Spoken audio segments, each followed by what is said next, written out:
Welcome to star kitchen சமையல். இன்றைக்கி நம்ம பார்க்க போகிறது ரொம்பவே சூப்பரான ஒரு லஞ்ச் பாக்ஸ் ரெசிபி தாங்க பார்க்க போகிறோம். அதை பார்க்குறதுக்கு முன்னாடி நம்ம சேனல் லைக் பண்ணுங்கள், ஷேர் பண்ணுங்கள், கமெண்ட் பண்ணுங்கள், சப்ஸ்கிரைப் பண்ணுங்கள். கூடவே இருக்க பெல் பட்டனையும் ப்ரெஸ் பண்ண மறக்காதீங்க. இப்போ பார்த்திங்கன்னா நம்ம செய்யக்கூடிய ரெசிபி பார்த்திங்கன்னா குழந்தைங்களுக்கு நார்மலாக நம்ம லஞ்ச் பாக்ஸுக்கு நார்மலாக நம்ம கொடுத்து ஒரு ரைஸ் எப்பயுமே ஹெல்த்தியாகவும் இருக்கணும், அதே சமயம் அவங்களுக்கு பிடிச்ச மாதிரி இருக்கும். அப்படி ஒரு ரெசிபி தாங்க இன்றைக்கி நம்ம செய்ய போகிறோம்.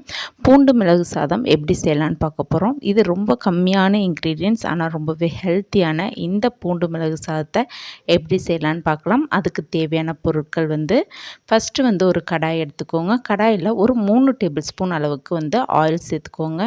ஆயிடணும். அதுக்கப்புறம் பார்த்திங்கன்னா இதில் ஒரு அரை டேபிள் ஸ்பூன் அளவுக்கு நம்ம கடுகுளுந்து சேர்த்துக்க போகிறோம். கடுகுளுந்து ஒரு அரை டேபிள் ஸ்பூன் அளவுக்கு நீங்கள் இதில் சேர்த்துக்கோங்க. கடுகுளுந்து நல்லா பொரிஞ்சு வரட்டும். இந்த ஸ்டேஜில் நம்ம ஒரு டேபிள் ஸ்பூன் அளவுக்கு பார்த்திங்கன்னா கடலைப்பருப்பு எடுத்துக்கலாம். கடலைப்பருப்பு ஒரு டேபிள் ஸ்பூன் அளவுக்கு எடுத்துக்கோங்க. இப்போ இது கூட சேர்த்து ரெண்டுமே நல்லா நிறம் மாறணும். நிறம் மாறினதுக்கப்புறம் நம்ம பொடியாக நறுக்கி வச்சுருக்கக்கூடிய பூண்டு பற்களை சேர்த்துக்கலாம். நான் இன்றைக்கி ஒரு 3 பேருக்கு இந்த ரைஸ் செய்கிறேன். அதனால் ஒரு 10 பல் பூண்டு நான் இதில் ஆட் பண்ணியிருக்கேன். நீங்கள் நறுக்கியும் சேர்க்கலாம். அப்படி இல்லைன்னா குழந்தைங்களுக்கு அது பிடிக்காதுன்னு நீங்கள் நினச்சிங்கன்னா மிக்ஸி ஜாரில் லைட்டாக கிரைண்ட் பண்ணிவிட்டு கூட நீங்கள் இதை சேர்த்துக்கலாம். தண்ணி எதுவும் சேர்க்காமல் லைட்டாக ஒரு பல்ஸ் மோட் கொடுத்துட்டு நீங்கள் அந்த பூண்டை கூட நீங்கள் இதில் சேர்த்துக்கலாம். சேர்த்துட்டு நல்லா மிக்ஸ் பண்ணி விட்டுருங்க. பூண்டு நல்லா அந்த எண்ணெயில் நல்லா வறுப்பட்டு அந்த பூண்டோட ஸ்மெல் நம்மளுக்கு நல்லா வரணும். வந்ததுக்கப்புறம் பார்த்திங்கன்னா ஒரு 2 பச்சை மிளகாய் நம்ம இதில் ஆட் பண்ணிக்க போகிறோம். இப்போ பார்த்திங்கன்னா ஒரு பச்சை மிளகாய் ஆட் பண்ணிட்டோம். ஆட் பண்ணிவிட்டு இதில் சிறிதளவு கருவேப்பிலையும் சேர்த்துக்கலாம். சேர்த்துட்டு ஒரு 2 வரமிளகாயும் இது கூட சேர்த்துக்க போகிறோம். இப்போ பார்த்திங்கன்னா நம்ம காரத்துக்கு மிளகு, இந்த வரமிளகாய், பச்சை மிளகாய் தான் நம்ம சேர்க்க போகிறோம். அதனால் 2 சேர்த்தோம்னா போதுமானது. இப்போ பார்த்திங்கன்னா பொடியாக நறுக்கிய சின்ன வெங்காயம் சேர்க்கணும். நம்ம செய்யக்கூடிய இந்த பூண்டு மிளகு சாதத்துக்கு கண்டிப்பாக சின்ன வெங்காயம் சேர்த்து தான் செய்யணும்.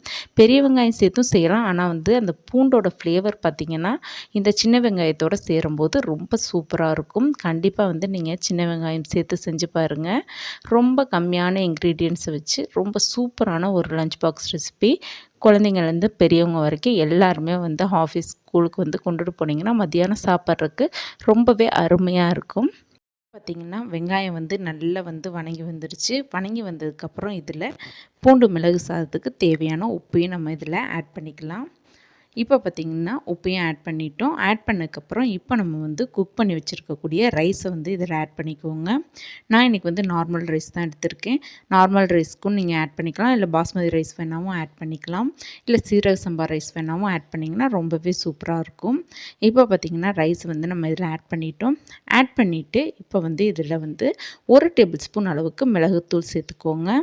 உங்களுக்கு காரம் அதிகமாக இருக்குன்னு தோணுச்சுன்னா அரை டேபிள் ஸ்பூன் அளவு கூட நீங்கள் சேர்த்துக்கலாம். ஆனால் மிளகுத்தூள் கண்டிப்பாக இந்த பூண்டு மிளகு சாதத்துக்கு சேர்த்துடணும்.